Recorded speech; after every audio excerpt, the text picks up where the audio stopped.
Good morning guys and welcome to 5th generation hobby shop. Unbox and review tayo ng unit ni Sir Joel Padilla ng Taguig. Sir, welcome. This is your unit, the 2011 High Kappa T-Rex WA brand, made in Taiwan with a full automatic, semi and full automatic po siya. Ayan. So this is the brand and this is the model T-Rex. High Kappa, color black, all black po siya with full automatic. So this is semi and full automatic. Ayan. Made in Taiwan po ito.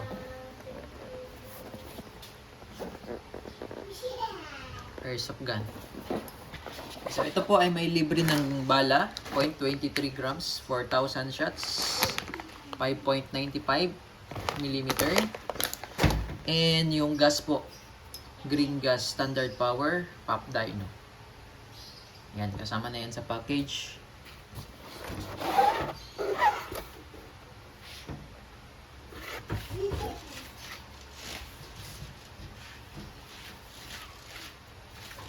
Meron na rin po siyang free na silicone oil.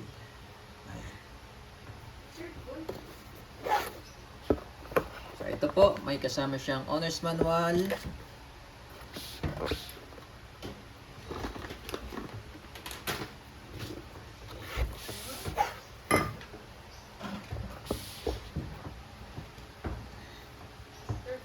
Ito yung kanyang magazine. This is 30 rounder capacity. Pero we suggest na wag na lang siyang isagad sa 30, kahit 15 lang, kahit kalahati. Yan. And then, ito naman po yung plate para sa red dot optic. Para kung gusto niyo pong lagyan ng red dot optic, katulad po nung tulad po nito. So, this is the red dot optic. So kung gusto niyo po, kakailanganin niyo po itong plate na ito. Huwag niyo po itong iwawala.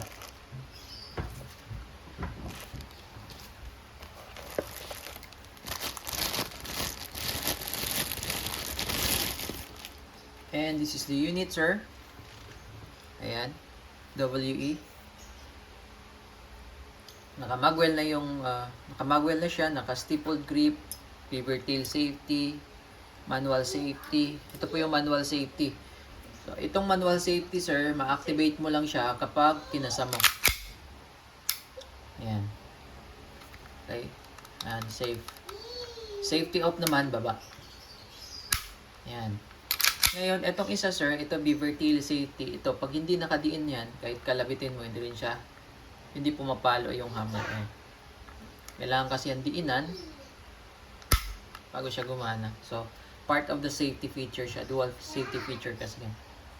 Ganon din sa real steel, may ganyan din po. Okay, then ito namang sa kabila, ito po yung switch para sa semi and full auto.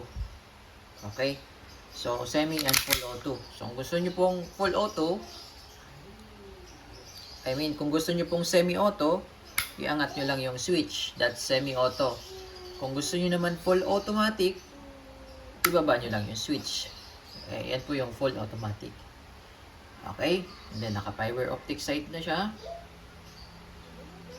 With markings on top of the barrel.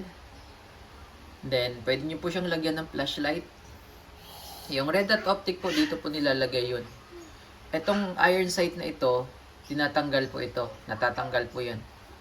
Ngayon, once na ma-remove mo na yan, ito naman yung plate yung ilalagay mo dyan. I-replace mo yung plate na to. Then, doon po ilalagay sa itaas yung red dot optic. Yan.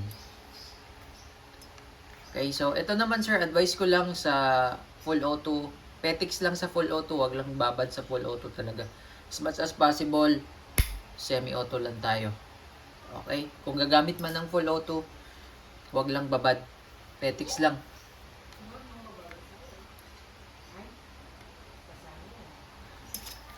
So, ayan, sir. So, ngayon, lagyan natin siya ng gas. Yung magazine. Pero before natin siya lagyan, higpitan ko lang, sir, yung mga valve. So ito, higpitan ko yung outlet valve. at yung inlet valve. Higpitan ko na po yan. At lalagyan ko na rin po siya ng oil.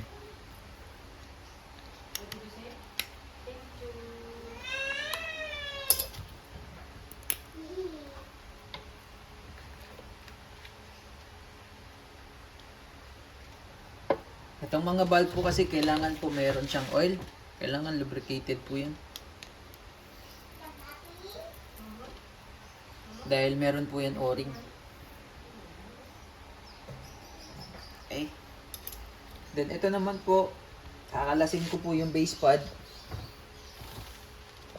So ganito lang po.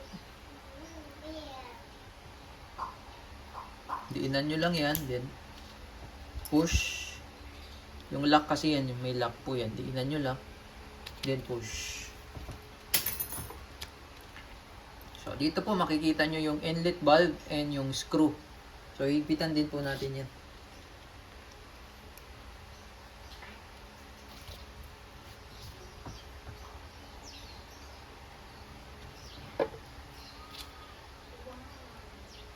Ito po yung mga basic maintenance lang po ng ating magazine.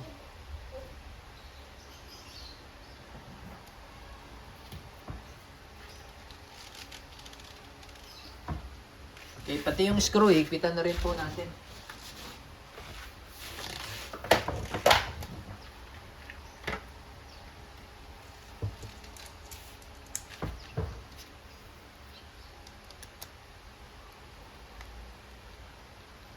Okay.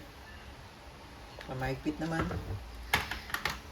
So, ngayon, pagbabalik naman ng base pad, ito yung lock. Pasok mo lang yun dyan.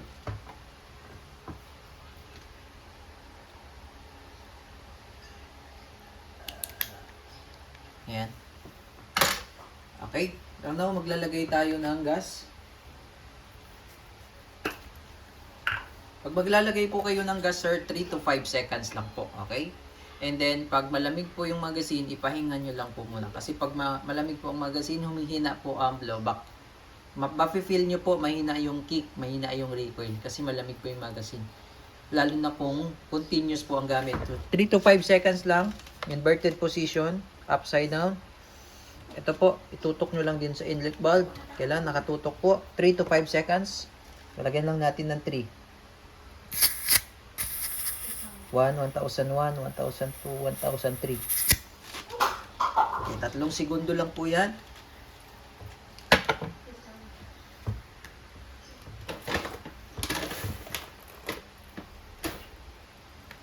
So ito po, lalagyan ko siya ng mga 15 rounder. 15 rounds pala, sorry. 15 rounds na bala.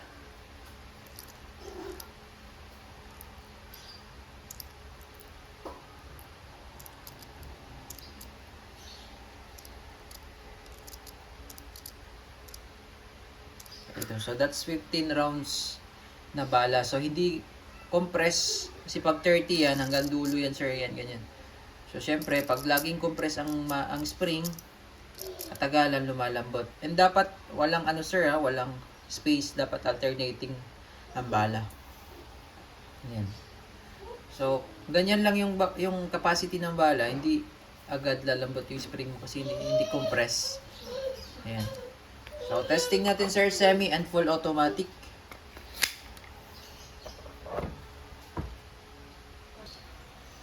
Okay, so ngayon sir, naka semi-automatic po tayo. Ayan, nakaangat po yung switch. So, this is semi-automatic. Firing. So, ang semi-automatic, one press ng trigger, isa lang ang lumalabas. Katulad nito. Yan yung semi-auto. Ngayon, pag full auto, baba mo lang yung switch. Sagad sa dulo, baba. Then, one press, rapid firing po yun. Tulad po nito. Yan. So, yun po yung full automatic nga lang. Hindi ko ina-advise na talagang babad sa full auto kasi mabilis makasira talaga in internal parts yun. Okay? So, release nyo lang sir yung magazine. So, ito meron pang gas yan. Katulad yan, nag full auto tayo, medyo lumamig yung magazine. So, medyo ipahingan nyo lang muna sir. bago nyo gamitin ulit. Kasi mafe-feel nyo naman, humihina talaga yung blowback. Okay, so ito po, pagbabalik po, balik nyo lang yung slide, then baba nyo lang yung slide stop, then release.